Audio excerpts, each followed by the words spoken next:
Good afternoon, my name is Matthew Rhodes and I'm a St Dunstaner. I joined the army in 1992, served in Germany, Canada, did the summer tour of Bosnia in 95. First place I was based in Bosnia was at the Maglai Finger. This was a huge finger of land. Around the outside of this land would be lots of Serbs, and the finger itself would be run by Bosnians, then Croats, then Bosnian, then Croats. So you can imagine what it's like in there. And when I was based at the Maglai Finger, the first jobs I had to do was drive an officer about the finger, so you could see the leaders of the Bosnians and the leader of the Muslims and the leader of the Serbs. One day, he drove himself to this lovely little village, which was run by the Bosnians. He went out, said I could be back soon, and left me in the Land Rover and went off for his meeting. There were lots of kids on the green in this village. They all saw me sitting there in the Land Rover, so they come and got me out to play marbles with them. So I of course went and played marbles with them. But then suddenly all the kids disappeared and the village started getting bombed. There's nothing I could do apart from sitting in the Land Rover and watch it get bombed. But it reminded me of the old Second World War films I've seen with the whistling of the bombs. So it'd be and a big explosion. I could do nothing about it, just watch it happen. But because it's my job there, I wasn't worried about it. I was scared, but I wasn't worried because it's my job there. Anyway, just after Bosnia, about 2 months returning to Germany, had a severe motorbike crash. My body wasn't found until about between 2, 3, 4 hours after having a crash. When I got taken to the hospital, they had to put me on a respirator because I couldn't breathe for myself. So how I breathed for those 4 hours, I haven't got a clue. The person who found my body was an officer coming back for his regimental due, but for some reason, he went back the way I'd gone, which he normally didn't use. So for some reason, he went back that way and that day and saw my body.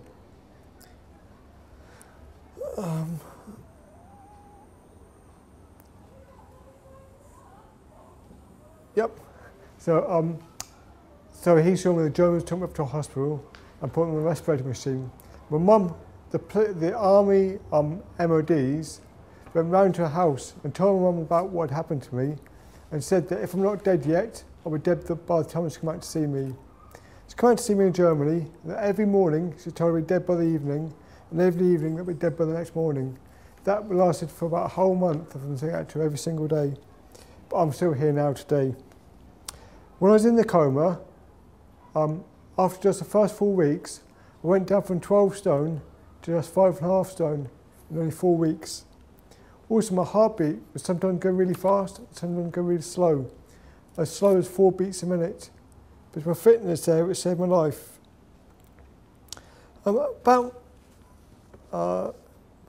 5 weeks, 6 weeks after I had my accident, I was flown back to the UK, to the Hayward Heath Hospital.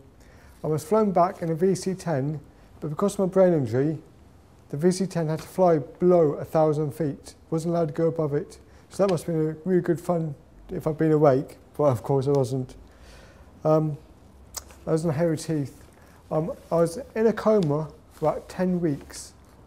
When I came out of my coma, they said many things were wrong with me. Because from my accident I had, the only injury I received was 2 blood clots in the centre of my brain. From these blood clots, I had lots of disabilities. The front of my brain had been damaged, and that's where my emotions were. So now I can never be really sad, but never really happy, just on a plain level. The centre of my brain had been damaged, and that's where my memory was. I'm now meant to have no memory at all, thus I've got my speech in my hands here. The rear of my brain was damaged, and that's where my sight was damaged. My eyes still see perfect sight, but where the brain's all been damaged, the optic nerve has all been damaged, I can see very little. Now it's basically half a penny coin, that's all I can see. So if I look at someone's face, I can see half their eye, or a bit of the nose, or their ear, but nothing else. After coming out of a coma, the doctors in the Hayward Heath Hospital then said I was going to live, but I was going to be like a cabbage. Because they did test my body with a pinprick me all over my body, I didn't respond once to it. So then I was going to be a cabbage for the rest of my life. After 6 months, I said I'd never walk again, but I've done the London Marathon and the Brighton Marathon. So, go to them. After about 4 or 5 months, I got accepted into Headley Court, which is a military hospital base. Before that time, they wouldn't accept me into there because I thought it was too brain damaged. They didn't want to know about me. But after 4 months, 5 months, I got a little bit better, so they took me on. And they began me learning my new life again, learning how to live again. From Headley Court, I went to St Dunstan's. Now this place was amazing. I went to St Dunstan's feeling blind, feeling disabled, feeling handicapped, feeling I could do nothing. After just the first 6 months of living in St Dunstan's, I felt no difference from me, the average Joe Bloke on the streets. And that's how I feel now, no difference to me to everyone else.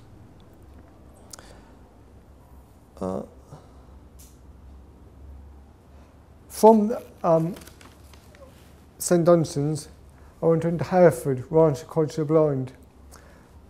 Because before I joined the army, I did A-levels in maths, physics and biology.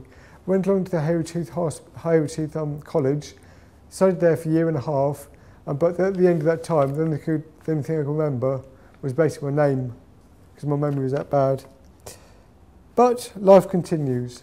So I came back from Hereford and went for work experience in the American Express building in Brighton. That was good fun, but again I was too worn out to be able to do anything, so I had to sack it in. I was being paid a full war pension and army pension, so money wasn't a problem, but life was boring because there's nothing for me to do. But after a year of living by myself, St Dunstan bought me a flat opposite a local pub. In this local pub, I met my wife. We had a great laugh, even though she's a Scouser. After staying about 2 months, we was on holiday, so about 2 years. We was on holiday. My parents was living out in Spain, so I went out to my parents from Spain. I had 2 stepchildren with her. I took her out for a meal. We had the starters, the main meal.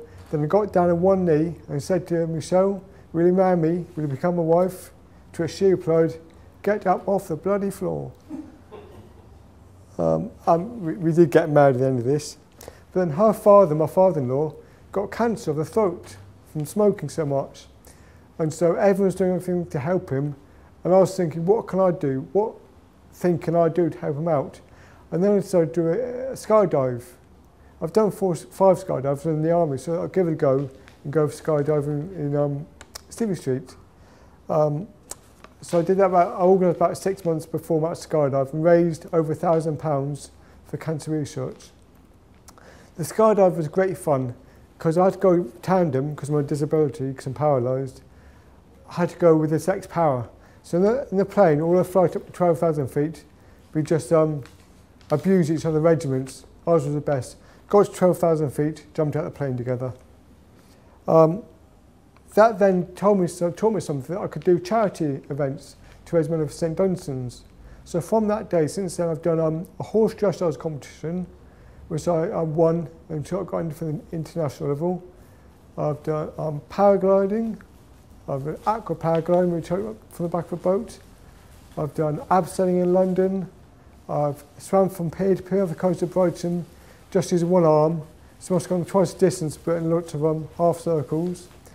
Done abseiling from the Children's Building in London. I've done paragliding up Devil's Dyke.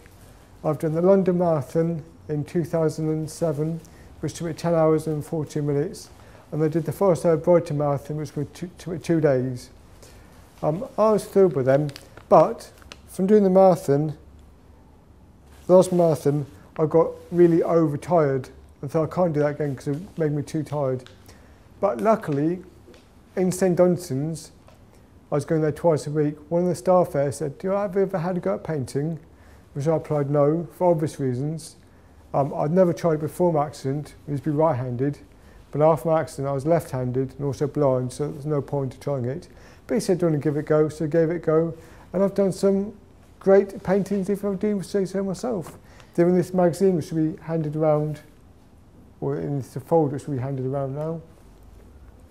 The last painting I've just did, which unfortunately isn't in the folder, is of Gus Poirier, the Brighton and Hove Albion manager. And they'll be up going into to raise money for St Dunstan's. So they've got something, none of my eye didn't get worse, got something to continue. Also, I have done myself a book as well, an autobiography, about what happened from the time when I joined the army to present day. Hopefully I'll get it published one day, but who can say about that? But the last thing I'd like to say is the way I look in life now. I think your body is like a car. You're the person inside of it, in control of it. So my car's got a couple of flat tyres and a couple of smashed headlights, but I'm fine because I'm inside in control of this.